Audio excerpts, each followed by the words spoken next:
Good morning, Living Word family. Our word for today is from the book of Job. We'll be starting to read from chapter 4, verse 3. Surely you have instructed many, and you have strengthened the weak hands. Your words have raised up him who was fallen, and you have fortified the feeble knees. But now trouble comes upon you, and you are terrified. It reaches you, and you are weary. Is it not your reverence, your confidence, and the integrity of your ways, your hope? These are the words that Eliphaz says to Job. We know the story of Job. We know that Job had lost so much. And three of his friends then went over to comfort him. But as they were there, they're trying every way to just restore that hope in him, and that is before they start blaming him anyway.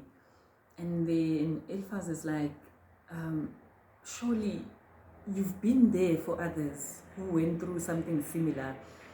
You've encouraged others a number of times. You've been there praying for others, strengthening others, and now trouble comes upon you, you are weary. Trouble comes upon you, you are terrified.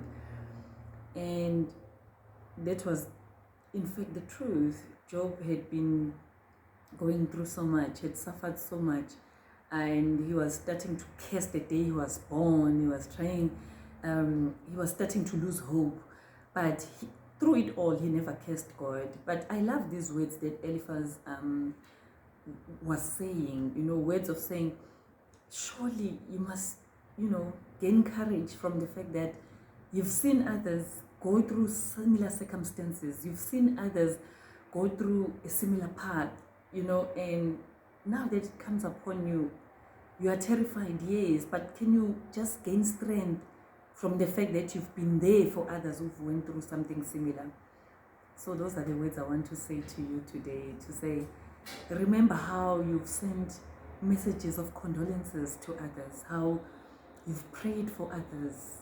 I know it's easy to fast and pray for someone to get a job, to fall pregnant, but it's then difficult when it's, a matter that concerns you.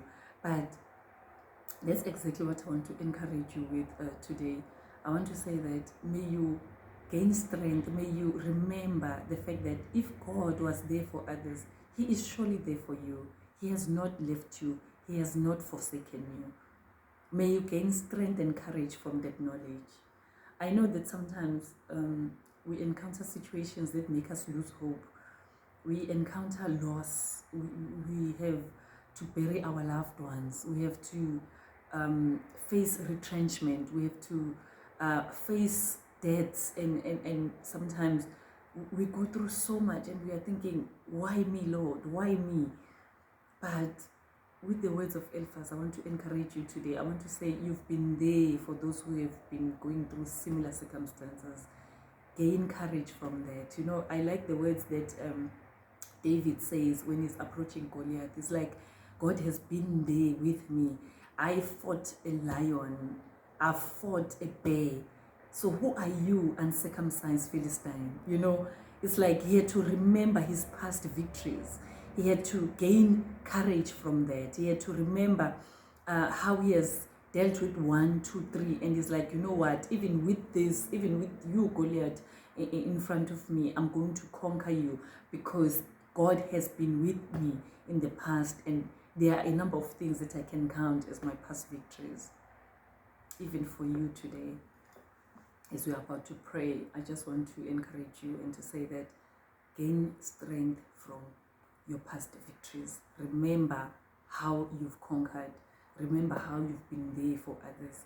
Remember how you've trusted God to come through for others, and how He's been there for you in your past battles. And may you gain courage from that.